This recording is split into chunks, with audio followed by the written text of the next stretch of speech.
La différenciation pédagogique, c'est vraiment une pratique gagnante en enseignement. Parce que tous les élèves ne sont pas les mêmes. Ils n'apprennent pas au même rythme ou de la même façon. On a dans une classe des élèves plus rapides, plus performants, qui s'ennuient. Et on a des élèves qui éprouvent des difficultés et qui ont besoin de plus d'accompagnement ou plus de temps. Mais comment ça se vit, la différenciation pédagogique?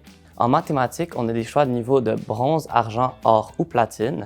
Par exemple, nous, on a quand même de la facilité à comprendre rapidement ce qu'on apprend en mathématiques. Donc, on va souvent aller se pencher plus vers les tâches platine ou or pour pouvoir pousser nos réflexions plus loin.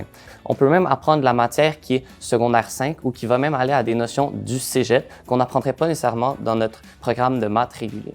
La différenciation, c'est bon pour nous, des élèves qui comprennent un peu plus rapidement, mais c'est aussi bon pour des élèves qui ont un peu plus de difficultés dans leur matière. Je trouve vraiment que ça a un impact sur eux aussi.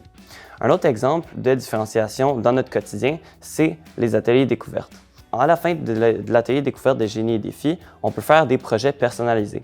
Puis ça fait que, premièrement, on peut faire ce qui nous intéresse, nous, vraiment, et on peut pousser et perfectionner notre projet un peu à notre manière. On peut l'envoyer aussi loin qu'on veut. Par exemple, nous, ce qu'on avait fait, on avait bâti une voiture à hydrogène téléguidée et on avait ensuite pu participer à un concours, une course automobile de voitures téléguidées. Et donc, ça a fait qu'on a bâti notre propre projet et on a pu le pousser vraiment, vraiment loin.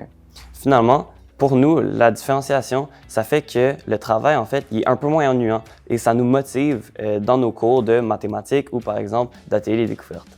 La différenciation pédagogique, ça permet vraiment de répondre aux besoins du plus grand nombre d'élèves. Ça permet aussi aux élèves de relever des défis à la hauteur et au-delà de leurs capacités.